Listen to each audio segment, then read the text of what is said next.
అందరికీ నమస్కారం అండి.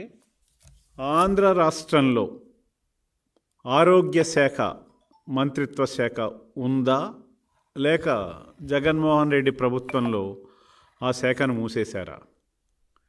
ఎందుకు అడుగుతున్నానంటే, జగన్ రెడ్డి అసమర్థ పాలన వల్ల రాష్ట్రంలో ఆరోగ్య విపత్తు తలెత్తింది. నాసిరకం మద్యం వల్ల 30 లక్షల మంది అనారోగ్యానికి గురయ్యారు. 30 లక్షల మంది అనారోగ్యానికి గురి అయితే 30,000 మందిని పొట్టన పెట్టుకుని వారి భార్యలకు భర్తల్ని దూరం చేసినటువంటి జగన్మోహన్ రెడ్డిని A1గా నేను చిత్రిస్తున్నాను.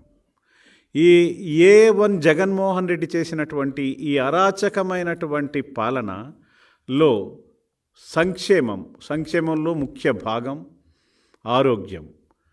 ఈ ఆరోగ్య శాఖ, వైద్య ఆరోగ్య శాఖ నడుపుతున్నటువంటి విడుదల రజని A2గా నేను చెప్తా ఉన్నా. వీళ్ళిద్దరూ కలిసి ఆరోగ్య శాఖని తమ ప్రాబల్యం పెంచుకోవటానికి, తమ యొక్క ఇదిని చూపించుకోవటానికి, పత్రికా ప్రకటనలు ఇవ్వటానికే వాళ్ళు కాలం వెళ్ళబుచ్చారు తప్ప ఈ 4 సంవత్సరాల 10 నెలల కాలంలో ఆరోగ్య శాఖను నిర్వీర్యం చేసినటువంటి ఒక పెద్ద దుర్మార్గులుగా ఈ రాష్ట్ర ప్రజలకి వారి సంగతి నేను తెలియజేయదలుచుకున్నాను.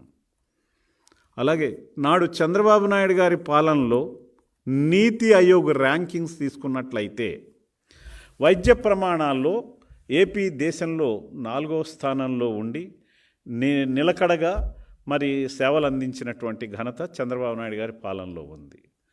అదే జగన్ రెడ్డి పాలనకు వచ్చేసరికి ఆరోగ్య శాఖ నీతి ఆయోగ్ ర్యాంకింగ్స్లో 10వ స్థానానికి పడిపోయిందంటే ఎంత దారుణం! అంటే జగన్మోహన్ రెడ్డి పేద ప్రజల బతుకులతో విడుదల రజని కూడా చెలగాటమాడుతున్నారని ఈ సందర్భంగా ఈనాడు నేను మీ అందరికీ తెలియజేస్తా ఉన్నా. 4 సంవత్సరాల 10 నెలల కాలంలో పూర్తిగా ఆరోగ్య శాఖను నిర్వీర్యం చేసినటువంటి ఘనత A1 జగన్మోహన్ రెడ్డి, A2 విడుదల రజనీదని తెలియజేస్తా ఉన్నాను. గిరిజన ప్రాంతాలు రోడ్లు సౌకర్యాలు లేక, అంబులెన్స్ సౌకర్యం లేక వాళ్ళు డోలీలలో పేషెంట్లని, రోగుల్ని తీసుకెళ్లేటటువంటి పరిస్థితి, బిడ్డల్ని, భార్యల్ని, శవాల్ని మోటార్ సైకిళ్లపై తీసుకెళ్తున్నటువంటి దుస్థితి చాలా చాలా దారుణమని సందర్భం తెలియజేస్తుంది. అంబులెన్స్ కొనుగోళ్లు కోసం 307 కోట్ల రూపాయలు విజయసాయిరెడ్డి, మెయిన్ కేసులో A2 విజయసాయిరెడ్డి అల్లుడికి దోచిపెట్టిన సంగతి నిజం కాదా?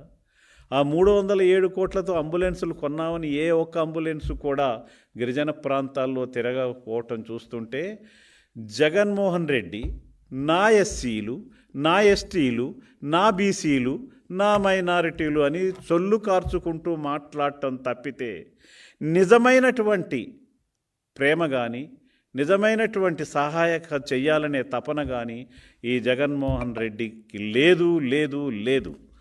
ప్రజల ఆరోగ్యంతో చెలగాటమాడుతున్నాడు ఈ 4 సంవత్సరాల 10 నెలల కాలంలో. దీన్ని ప్రజలందరూ కూడా గుర్తుంచుకోవాల్సినటువంటి అవసరం ఉన్నది.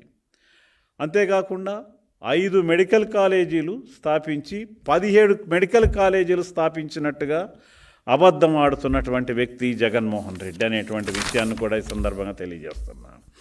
ఈ 5 మెడికల్ కాలేజీల్లో రిజర్వేషన్ కోత పేరుతో 160 సీట్లు ఏదైతే రోజు పొద్దున్న లేచిన కాడి నుంచి సొల్లు వాగుతాడో, నా ఎస్సీలు, నా ఎస్టీలు, నా బీసీలు అని కోరుతూ ఉంటాడో ఆ ఎస్టీ, బీసీ మైనారిటీలకు, ఎస్టీలకు వారి వైద్యం చేసుకునే కళను చిదిమేశాడు. వాళ్ళకి సీట్లు రాకుండా చేశాడు రిజర్వేషన్ల పేరుతో. రిజర్వేషన్ల పేరు మీద కోతలు కోసి ఆరోగ్యశ్రీని అనారోగ్యశ్రీ చేశాడు. నెట్వర్క్ ఆసుపత్రులు 1500 బకాయిలు పెట్టాడు. ఏదైతే ఆరోగ్యశ్రీ కింద రాష్ట్రంలో ఉన్నటువంటి 1500 హాస్పిటళ్లలో 1500 కోట్లు బకాయి పెట్టాడు. 1500 బకాయిలు పెడితే ఈ ఆరోగ్యశ్రీ కార్డు తీసుకెళ్ళినటువంటి వాళ్ళందరికీ కూడా ఈ డబ్బులు రాకపోవటం వల్ల ఆయా ఆసుపత్రుల వాళ్ళు ఏదైతే ఆరోగ్యశ్రీ నెట్వర్క్ హాస్పిటల్స్ ఉన్నాయో ఆ హాస్పిటల్స్ ఆ టైంకి వైద్యాన్ని అందించలేక వాళ్ళ యొక్క పరిస్థితి దారుణమైనటువంటి పరిస్థితి, నెట్టివేయబడినటువంటి పరిస్థితి. వాళ్ళు ఆ పేషెంట్ని పెట్టుకుని హాస్పిటల్ వాళ్ళు ట్రీట్మెంట్ ఇవ్వకపోతే తనకున్నటువంటి ఏవో అమ్మి ఆ పేషెంట్ని వదుకోలేక ఉంచుకోలేక మానసికంగా నానా యాతన నానా తపన పడుతున్నటువంటి ఆ బడుగు బలహీన వర్గాలు, నా ఎస్టీ, నా మైనారిటీ, నా ఎస్సీ సోదరులని చెప్తున్నటువంటి ఈ కల్లబొల్లి జగన్మోహన్ రెడ్డి ప్రజా జీవితంతో ప్రజలకు వచ్చినటువంటి రోగాలతో ఆటలాడుకొని వారి జీవితాలని దైన్యమైనటువంటి స్థితికి నెట్టివేసినటువంటి వ్యక్తి A1 జగన్మోహన్ రెడ్డి, A2 విడుదల రజని అని ఈ సందర్భంగా నేను గుర్తు చేస్తూ ఉన్నాను. CMFR కింద చంద్రన్న 1500 కోట్లకు పైబడి CMRF సీఎం రిలీఫ్ ఫండ్ నుంచి 1500 కోట్లకు పైబడి తెలుగుదేశం పార్టీ చంద్రబాబు నాయుడు గారు రిలీజ్ చేస్తే జగన్మోహన్ రెడ్డి దాన్ని 400 కోట్లకు దించేసి అది కూడా తను నా ఎస్సీ, నా ఎస్టీ, నా బీసీ అనే వాళ్ళకి ఎవరికీ రాకుండా తన వర్గ ప్రజలకు ఉన్నటువంటి వాళ్లకు మాత్రమే ఆ యొక్క CMRF ఫండ్ 400కి ఇచ్చినటువంటి ఘనత కూడా సిగ్గులేని ఆ జగన్మోహన్ రెడ్డిదని తెలియజేస్తా ఉన్నా. జగనన్న ఆరోగ్య సురక్ష ఎలక్షన్ స్టంట్గా మారిపోయింది. జగనన్న ఆరోగ్య సురక్ష ఎలా మారిపోయిందండి? ఎలక్షన్ స్టంట్గా మారిపోయింది. ఆమె రోజువారీ ప్రకటనలు ఇచ్చుకోవటం, దాన్ని ఏదో ఒక పెద్ద గొప్పగా చేశామని చెప్పుకోవటం, ఫ్యామిలీ డాక్టర్ పత్తా లేదు. హెల్త్ హబ్బులు ఉత్పత్తి హబ్బులుగా మారిపోయాయి. హెల్త్ హబ్బులన్నీ కూడా ఉత్పత్తి హబ్బులుగా మారిపోయాయి. తన ప్రచార కండూతి కోసం ఆరోగ్య సురక్షని సర్వనాశనం చేసినటువంటి ఘనత విడుదల రజనీది, జగన్మోహన్ రెడ్డిది. నేను పదే విడుదల రజనీ జగన్మోహన్ రెడ్డి ఎందుకు చెప్తున్నానంటే వేల కోట్ల రూపాయలని ఆరోగ్యశ్రీ పథకం కింద తీసుకొచ్చి ఏ పేద ప్రజానీకానికి కూడా ప్రైమరీ హెల్త్ సెంటర్లలో కూడా సరైనటువంటి ఆరోగ్యం అందకుండా చేసినటువంటి ఘనత ఈ యొక్క జగన్మోహన్ రెడ్డిది. జ్వరం బిళ్ళలు లేవండి, కనీసం జ్వరం బిళ్ళలు ప్రైమరీ హెల్త్ సెంటర్స్లో లేవు. ప్రైమరీ హెల్త్ సెంటర్లు బోర్డులు తిప్పేశారు. 53,000కు పైగా వైద్య సిబ్బందిని నియమించామని చెప్పి గవర్నర్ గారి ప్రసంగంలో చెప్పించి బడ్జెట్లో జగన్ అంకెల గారడీ చేసినటువంటి వ్యవస్థ మనకు కనపడుతుంది. ఎందుకంటే 53,000 ఉద్యోగాలు ఇచ్చామని చెప్పేటువంటి గవర్నర్ ప్రసంగం బడ్జెట్లో చెప్పినది పక్కన పెట్టినట్లయితే ప్రైమరీ హెల్త్ సెంటర్స్లో డాక్టర్లు లేక 10,000 మంది డాక్టర్లు లేక జనం ఎంత ఇబ్బంది పడ్డారో మీరు ఒకసారి ఆలోచించండి. ఈ అంకెల గారడీతో ప్రజల కోసం కేటాయించిన ఫండుని తన తాబేదారుల ద్వారా అకౌంట్లు మార్పించి స్వాహా చేస్తున్నటువంటి జగన్మోహన్ రెడ్డి అనే విషయాన్ని సందర్భంగా నేను మీ అందరికీ తెలియజేస్తున్నా. వాస్తవ పరిస్థితులు ఎలా ఉన్నాయంటే సరిపడా వైద్యులు సిబ్బంది లేక, మందులు లేక, పరికరాల కొరత కారణంగా రోగుల ప్రాణాలు పోతున్నటువంటి విషయం మనం గమనించాలి.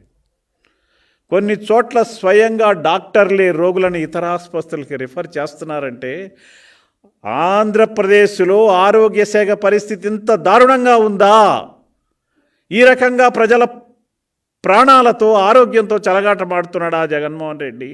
చాలా బాధాకరం.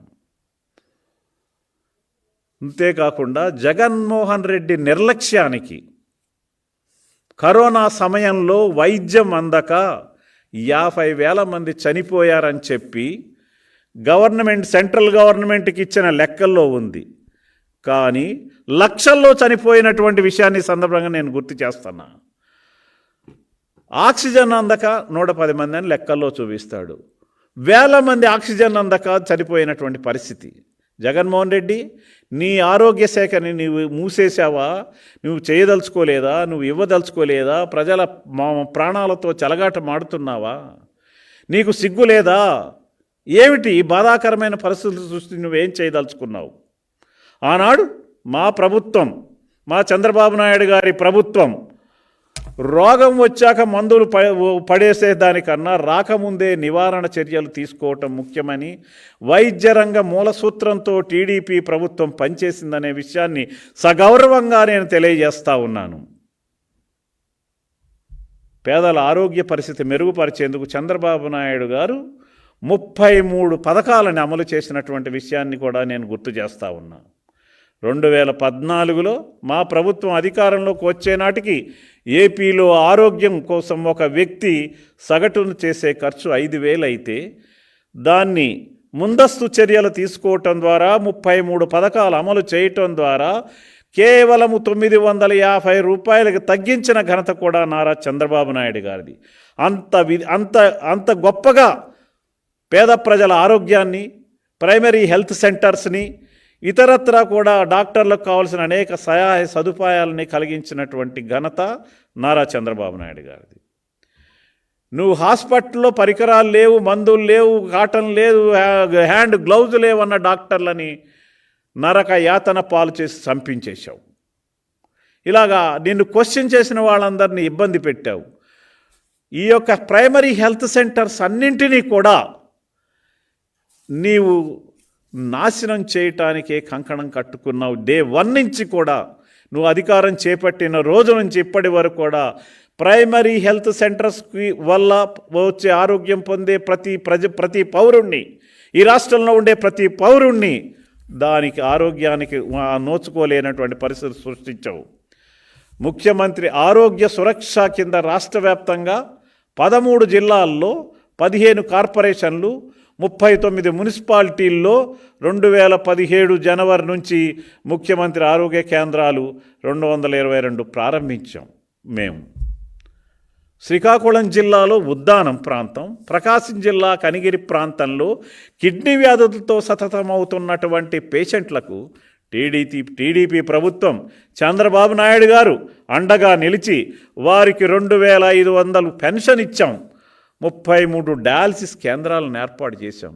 ఎక్కడ ఆపత్తు వచ్చినా, ఎక్కడ విపత్తు వచ్చినా అక్కడ చంద్రబాబు నాయుడు గారి కార్యక్రమాలు ఆ ప్రజలకు అందుబాటులో ఉండే విధంగా తనే అక్కడ ఉన్నట్టుగా మరి ప్రజలకి సేవ చేసినటువంటి ఘనత నారా చంద్రబాబు నాయుడు గారిదని మరొకసారి నేను తెలియజేసుకుంటూ, మరి ఈ రోజున ఈ రకమైనటువంటి ఎన్టీఆర్ వైద్య సేవా విధానం ద్వారా 1,30,00,000 పేద కుటుంబాలకు కూడా వైద్యం అందించాం.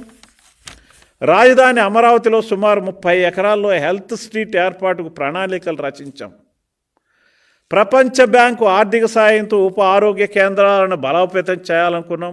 3,127.3 కోట్లతో క్షేత్రస్థాయిలోనే రోగుల అవసరాలను తీర్చేలా ఉప ఆరోగ్య కేంద్రాలను కూడా ఏర్పాటు చేశాం.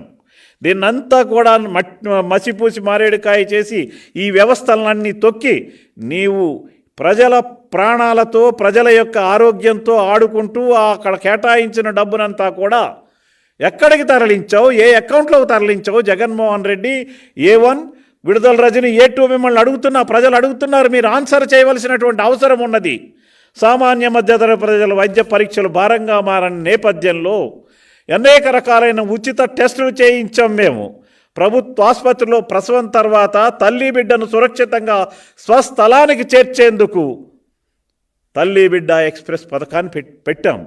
ప్రభుత్వ ఆసుపత్రిలో బిడ్డలను ప్రసవించే తల్లులు మరియు బిడ్డల ఆరోగ్య సంరక్షణలో భాగంగా నాడు చంద్రబాబు నాయుడు గారి ప్రభుత్వం NTR baby kits, Basavatarakam mother kits లాంటివి ఎన్నో కార్యక్రమాలు, సహాయ కార్యక్రమాలు కూడా అందించిన ఘనత మా ప్రభుత్వంలో మా ఆరోగ్య శాఖ చేసిందని మనస్ఫూర్తిగా నేను తెలియజేస్తున్నా. మీరు ఇప్పటికైనా సరే ఈ యొక్క కార్యక్రమాల్లో మీరు ఏ రకంగా ప్రజలను హింసించారో, ప్రజల యొక్క ఆరోగ్యంతో ఆటలాడుకున్నారో A1 జగన్మోహన్ రెడ్డి, A2 విడుదల రజని జవాబు చెప్పాలని, మీరు దానికి ప్రాయశ్చిత్తం చేసుకోవాలని నేను డిమాండ్ చేస్తూ ఉన్నా. మీరు మసిపూసి మారేడుకాయ చేసిన చందాన మీరు చెప్పే మాటలు, మీ ఇద్దరి యొక్క ప్రాపకం పెంపొందించుకోవటానికి మీరు ఇచ్చే ప్రకటనలని తొంగలో తొక్కి ప్రజలకు క్షమాపణ చెప్పి మీరు ఈ సందర్భంగా ఈ యొక్క ప్రభుత్వానికి జగన్మోహన్ రెడ్డి రాజీనామా చేయాలని డిమాండ్ చేస్తూ ఉన్నా.